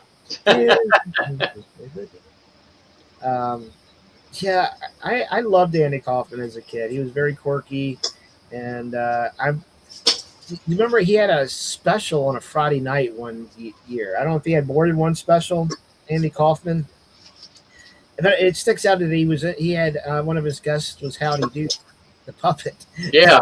Oh, yeah. Oh, my gosh. Yeah, see, I'm going to see if we're going to dig that up. I got to see if we can dig that up somewhere down the road. But yeah, I love Andy Kaufman. Thoughts? Well, and let's harken back to the movie for a minute, because speaking of Kaufman and the movie Saturday, I just thought it was funny. I mean, I wonder if that was true that his mother dropped him off, because I mean that was part of the movie, and not only that, but he was talking in his accent. So I wonder if that was, if they really thought that's how he talked. Yeah. Almost like the accent that became Latka. In Well, he Taxi. would stay in character. I'm just like Jim Carrey would stay in character, not just when the camera's rolling. Like he would go home in character, go to bed, get up, go to work in character. I don't know. I mean, when I first saw the Mighty Mouse thing, I didn't get it. I mean, I you know what I'm saying? I was like, nuts. what? Yeah. What? I remember laughing as a kid Because it was different. It was different, but it was like, I think my favorite part is when he goes to sing and the part wasn't up yet. Yeah, that was funny. And nervously drinks a glass of water. I'm just saying, I think at that point when I first saw this, I didn't get it, and I didn't get those little nuances until I got older, and now I appreciate it for what it is. Mm-hmm. Because I mean, he was a comical genius. He really was, and I don't think people appreciated that in the beginning. Mm-hmm. And ironically, I mean, he made his mark on the show that was considered the rival of Saturday Night Live, which was Fridays. Fridays. Yeah. Remember that whole, and you didn't know if that was a setup or not, and of course getting into wrestling and everything. But yeah, this was the start for him, and like I said, it took me time to get it. Yeah. I mean, when I first watched this, I was like, I could do that. I could sit there, but. No, I appreciate it for what it is now. Mm-hmm. And maybe we'll do some review of Friday sometime. I love Fridays too. I thought that was a great show. Melanie Chardoff. But what's his name from Seinfeld? Yeah, you had let's see, what was it? Michael Richards. Michael Richards, yeah. John Roth. Shit, I can't remember. Yeah. Well, I'll tell you what. I mean, not that I want to keep talking, but some of my favorite episodes of that show is when they had Devo as a musical guest. Oh, yeah. Oh, my gosh. That's the first They were place I've ever so good on. Yeah. They were so good on there. They had great musical acts, but we'll get to Fridays at some point, maybe. We'll see how they didn't live in color. Yeah, TV. We got to get through SNL. All right. So after Andy Kaufman, Carlin came back out. It was his monologue, like finding stuff, and you ever look at crowds in old movies and wonder if they're all dead yet? I remember when he said, "Did I do these jokes already?" Let's see, what else did I jot down there? Do dogs get a day off? And trying to throw away a wastebasket, and everybody brings it back because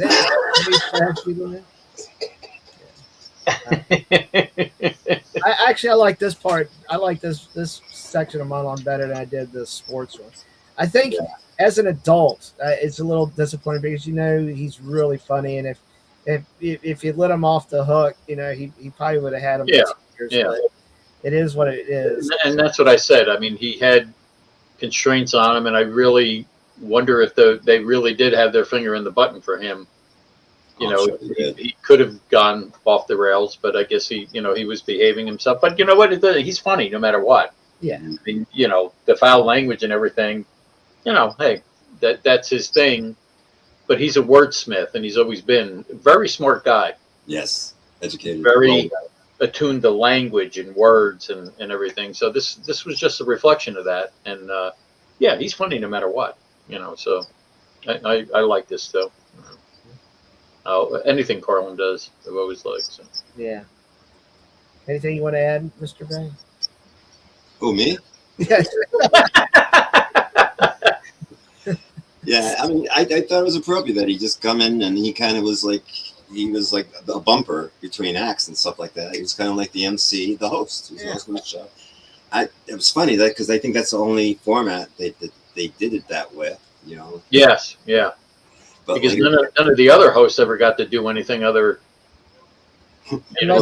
Because they were skips. So I mean, I guess he just goes and goes and goes. I mean, and you know what I like in it too? When the Rolling Stones were on, how many freaking songs did they do that? Remember back in '78 when some girl came in? It was like a mini concert. It was like I couldn't believe they kept, Whenever McCartney's on, he does like a mini concert for him, or at least he used to. Yeah. Him and Wings. When Wings was on back in the '70s, yeah. Good times ahead with these reviews. This show just means so much to me, and like I said, if I could go back and jump to the TV screen, I'd do it and live there again. Because absolutely, yeah.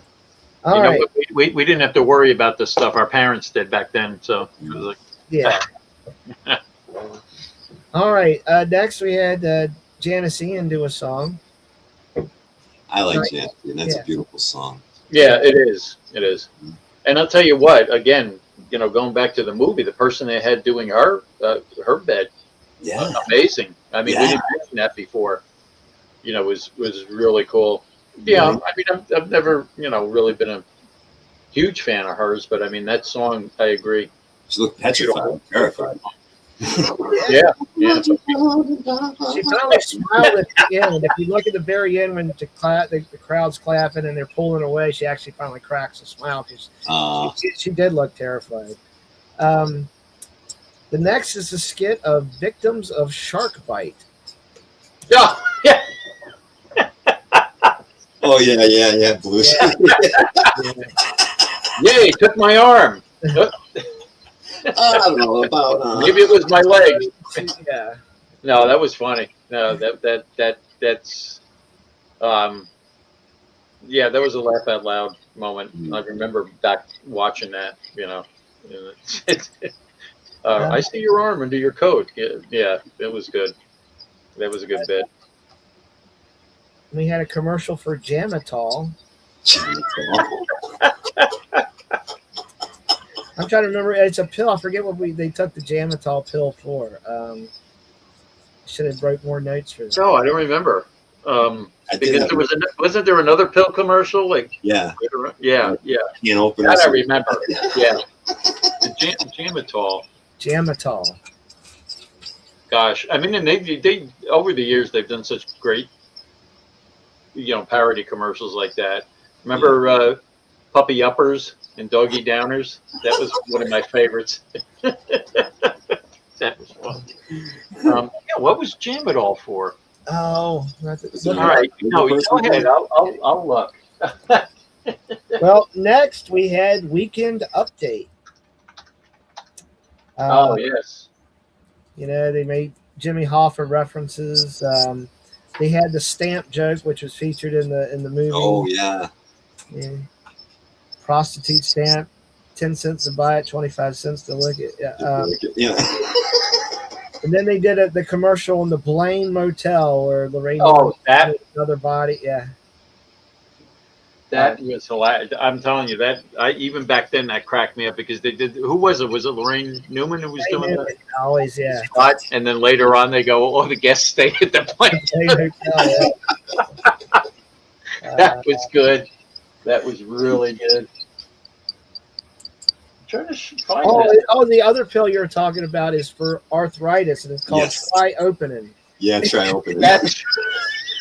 And I like when they show the bottle broken with the pills. Yeah, they use those containers in pot dispensaries now. Now I'm trying to look up. It was Jamadol, right? Jamadol, yeah. It's not coming up. Jamatol, yeah. Wait, maybe. Oh, it was a spoof of Geritol. That's what it was. It was supposed to be like a supplement. Okay, jam it on. All right. Well, after weekend update, it was the Muppets. All right. Well, now I understand why the Muppets suck, because they didn't get no material until like right before the show.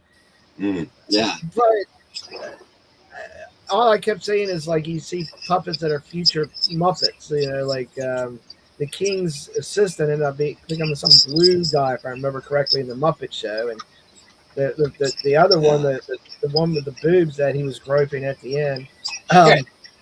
It will look more like one of them elflings or whatever from Dark Crystal, if future reference. But oh yeah, this was just not funny. This was just not. No, it wasn't. It was dumb. It was horrible. And why are they writing a script for it? Why isn't Jim Henson providing his? Yeah, I don't get it. And unfortunately, if my memory serves me correct, it continues to not be funny in future episodes.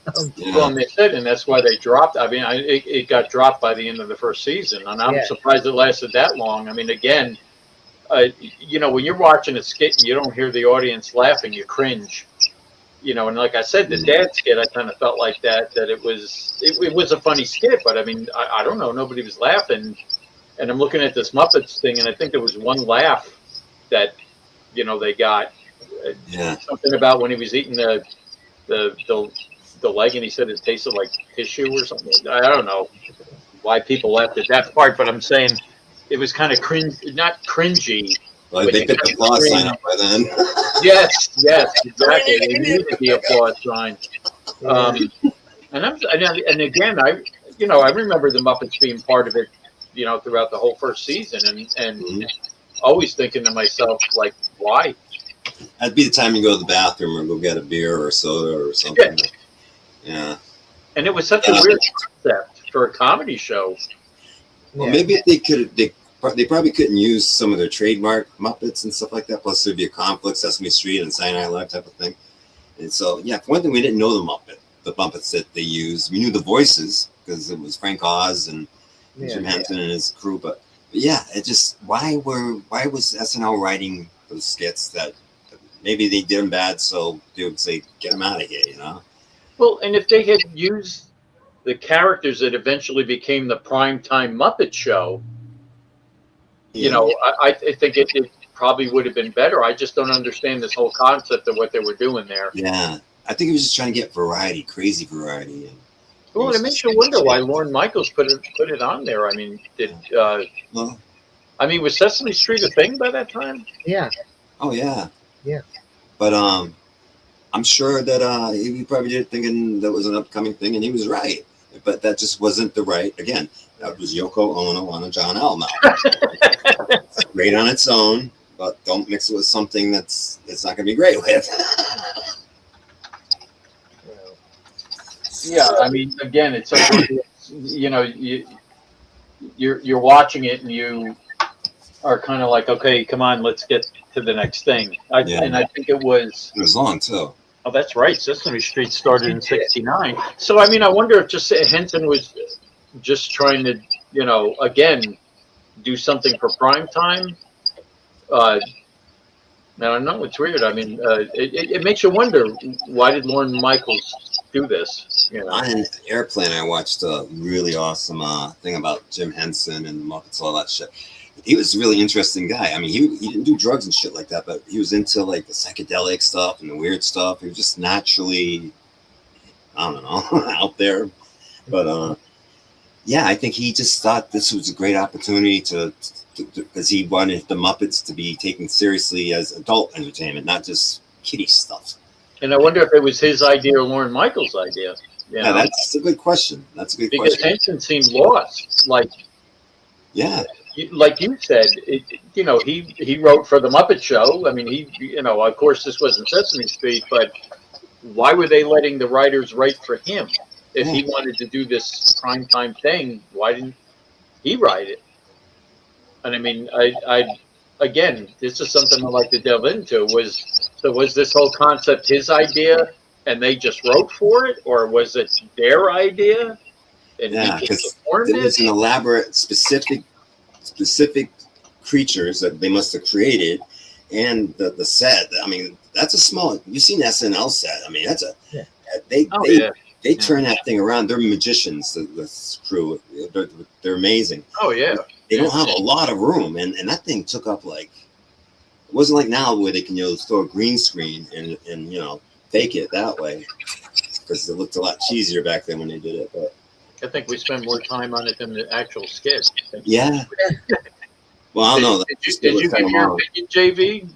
What did you think? I mean, I didn't find it funny as a kid. I don't find it funny as an adult. I get that they're trying to put themselves out there.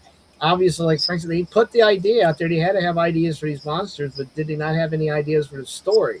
Did they say, well, we've got this planet and we got these guys and you make up something for us to do? That doesn't seem like a real good, make it funny. Yeah, it doesn't seem like a good idea to me. And it turned out to be not a good idea. But maybe if it wasn't for this, we wouldn't have got the Muppet Show. So you got to take this, the good, the bad. And that wasn't long after this. Yeah. Muppet Show was what, around later 70s when that start like 77, 75. So so it was soon afterwards. Yeah. Well, after the Muppets, we got Carlin again, and let's see what I wrote here. Let's see. He was talking about the phone and blue food. This is the blue food. Jumbo shrimp. That's really purple. Oh, jumbo shrimp. Again, those were standard. Yeah, jumbo shrimp. Yeah. Oxymorons. Military intelligence, Yes. Okay.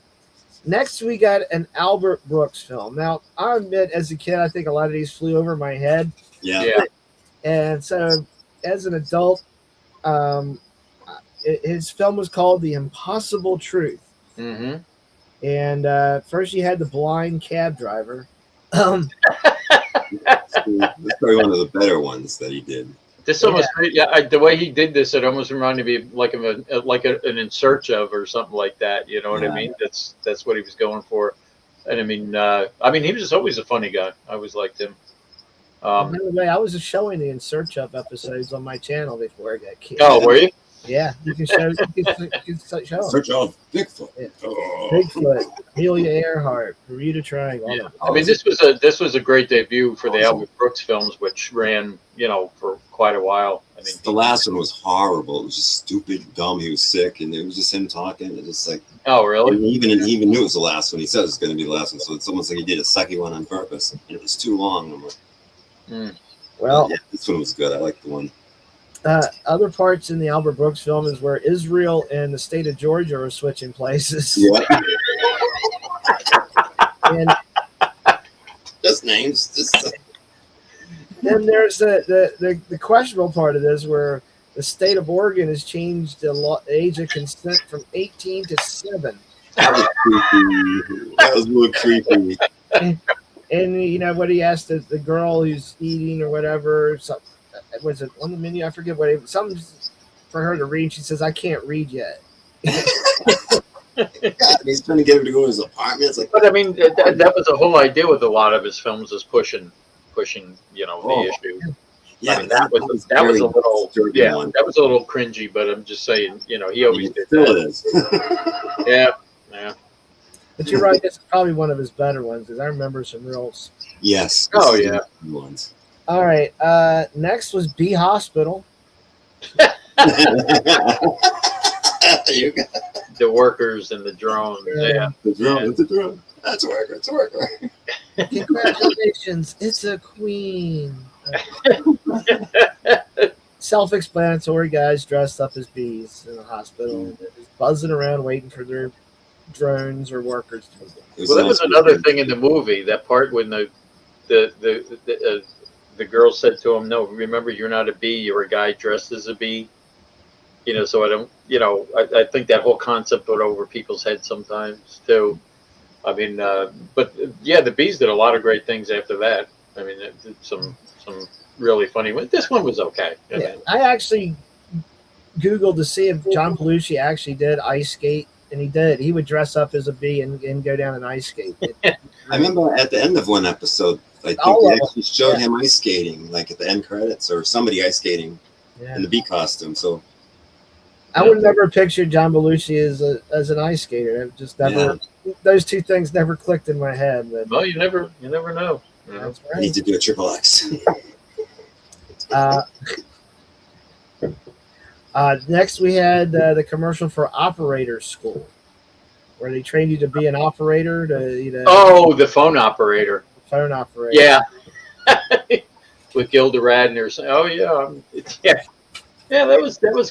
That was good. I'm glad So it's they have related. picture phones of the future. Which Yeah. things ironically we do now.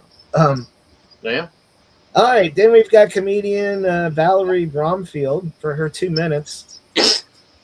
Yep, that's how I felt. All right. I mean, to be honest with you, I don't even remember what her bit was about. I know she did a Girl Scout thing or something, or She was a school teacher at one point, and then a Girl Scout. It was two the different Girl Scout leader, and It hurt her more than anything. good. It was not good. No, she should have and, passed. and why they didn't use Billy Crystal over her. That's beyond me. That he got cut. He wanted 4 minutes. He couldn't go less than 4 minutes. So Well, how long did she go? two. She had 2 minutes. Yeah, it was short. It was horrible. It was just it didn't get time to even catch Well, her. then, Body. you know what? Billy Crystal should have compromised and did something else for 2 minutes. I mean, it would have been. Well, he was giving better. the two of them. I think if I'm in the movie, I assume that he was giving them both just 2 minutes. 2 minutes of material. Yeah. Oh well. No, and then it was just 2 minutes between the two of them. Next is an interesting segment where it's they take this truck around and it's show us your guns. Oh, I love that one. That was a great one. well, you know what that was based on? Virginia. Where? Yeah, look, it's going by. Yeah. And it's funny because All right, I Joy. was watching a show on Big Chuck and Little John. Mm-hmm. No, it was Big Chuck and Houlihan. It was a retrospective because it was a thing for Lark cigarettes, where they used to drive around in a truck and they would film it, and they made a commercial, and it was show us your Lark, and people would pull out their packets of their cigarettes, and it's weird watching this now because, like I said, Big Chuck and Houlihan did a takeoff on that, and when I saw this, I was like, when I first saw this, I didn't realize what this was about. Mm. Show us your gun. I mean, I thought it was funny, but now I realize what it was. It was a takeoff on those Lark commercials back in, I think it was the 60s. Was They it would Lark? drive around in the truck, a guy'd have a mega, show us your Lark, and people would take out their pack of cigarettes. That's what this was based on. I used to smoke those. Never realized that. When I watched that today, it hit me. I was like, oh. It was charcoal in the filter. What it is. Yeah. Oh, yeah. Remember that? Yeah, I Yeah. used to smoke them. Oh, did you? When I Wow. smoked years ago. Speaking of cigarettes, I forgot to mention in the movie, Lorne Michaels' wife gave Belushi a cigarette. It was a Vantage. Y'all ever smoke Vantage cigarettes? Yeah, I remember that. Weren't they the ones with the separated filter? Yeah, it had a hole in the filter, like it. Yeah, oh, yeah, like it was almost like a spider web type thing. Yeah. Hang on a triangle second. thing. Hey, here we Hang go. on. I'm trying to get something up here. When it said show me, I gotta see if I can. We're not talking about penises again, are we? No. That's what happened with the. I've had enough of That's what it did to it. girls and Chevy Chase's penis. Now, when I seen that commercial for "Show Us Your Guns," this is the first image that kind of came into my head. Let's see if I can get it down. Come on.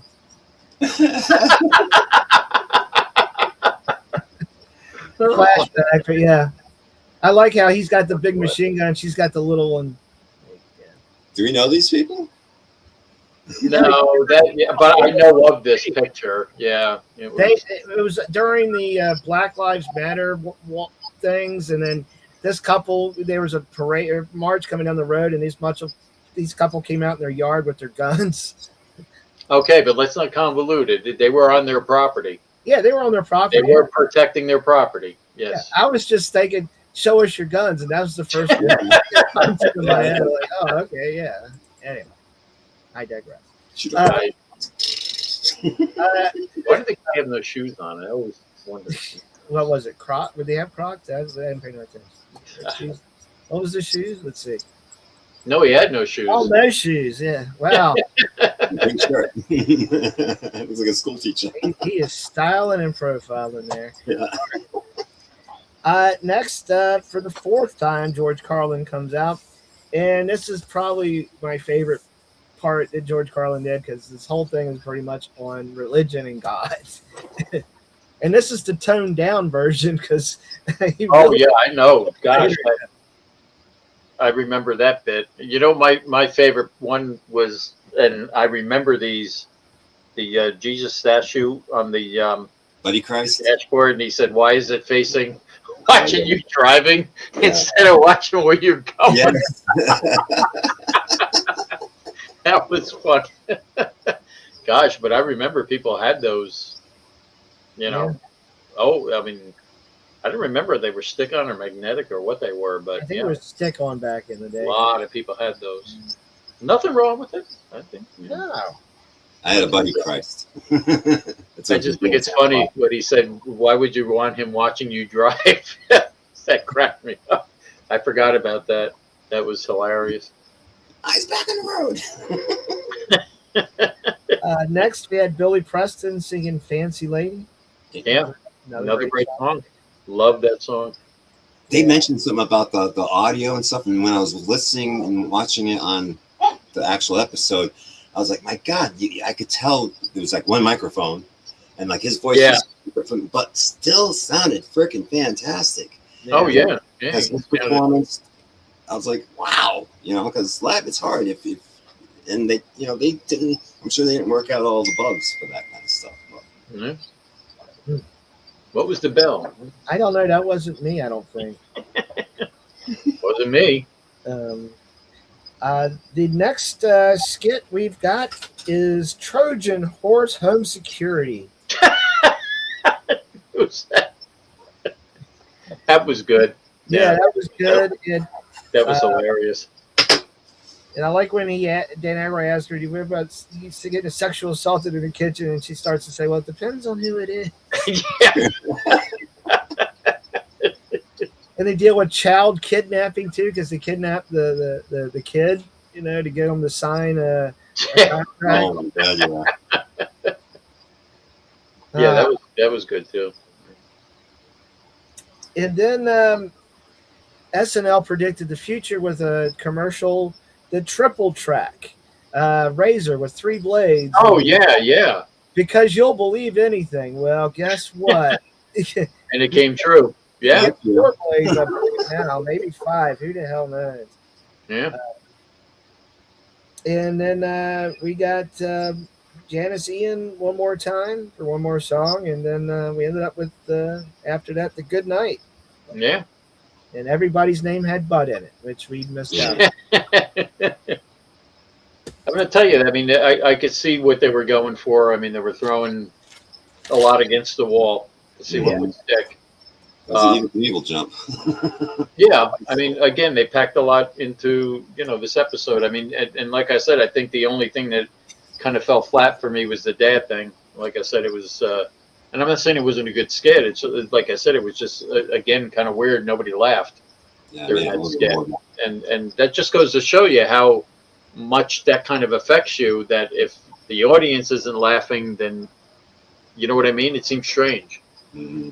They didn't laugh till the end of the skit, but no, they put a lot into this, and they toned down having more than one musical guest, of course. After this, it was always just one. And then them announcing Paul Simon, for the next episode, and then where they actually had him saying it was a reunion with him and Art Garfunkel, and who else was on there? Randy Newman is also. Randy Newman. Yeah. Let me check my. Simon Garfunkel, Phoebe Snow, Randy Newman, and the Jesse Dixon Singers. Wow. Phoebe Snow. Oh my God. Loving you. It's speaking of SNL, she's the mother of Maya. Maya Rudolph. Yeah. Yeah. Wow. So that's going to be a good show. Then the one after the Paul Simon is Rob Reiner with Joe Cocker and John Belushi. Oh my Yeah, God. that was fun.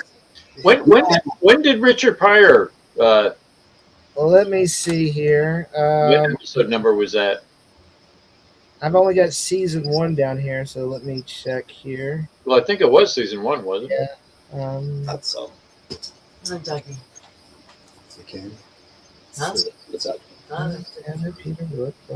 It wasn't episode 7, was it? It is 1, 2, 3, 4, 5, 6, 7. Yes. Oh, what a guess! Aired December 13th, 1975. Wow. Oh, I can't wait for that. The word association and The Exorcist. That's The bed is on on my foot. What'd you say about my mama? Mama's so soft that smell. Oh We man. had some good episodes to review ahead. We'll get them out when we get them out. I mean, this to me was a good start of the show. I mean, like I said, they put a lot into it, and I remember some episodes after this that I kind of thought were stinkers, but yeah, to me, this is a good start. It was a good start. Not fun. Well, I thank you guys for indulging me in on this little project we're starting on. No, that's It did actually, like I said, means a lot. I think it's just the nostalgia part of it, and also you go back on the social issues that were happening during that time. Oh yeah. I mean, like I said, I mean, and I'm serious. I mean, yeah, there was a lot of crappy stuff going on around then, but it was almost more like our parents' concerns at the time. You know what I mean? I mean, we were just watching TV and having fun. And, that's that's the way I feel. About that time period. Laughter is what keeps us all alive. Yep. So thank you, SNL. Hey, we appreciate everybody that stuck through us with this kind of double episode tonight, and look for future episodes of the 86 review, the Saturday Night Live season 1. They'll be premiered on Saturdays. They won't be live then because everybody here's got a lot of things to work on, so we're kind of trying to figure where to work things in here to get them out. But I love the SNL idea of going through the episodes. I really look forward to it, and I hope you do too. So, on behalf of everybody here and everybody that showed up, Doc and Juke and who else was here? Yoko. I'm sorry again, Yoko, for losing you. Ray Newman. So we'll be back Tuesday with 2 more episodes of the Monster Squad. We'll be back next Thursday with HJ's favorite, 1941. Yeah, I can't wait. And it's going to be interesting. Your SNL episodes coming. Thanks, everybody. We'll see you next week. Have a good night. Peace out. Love you guys.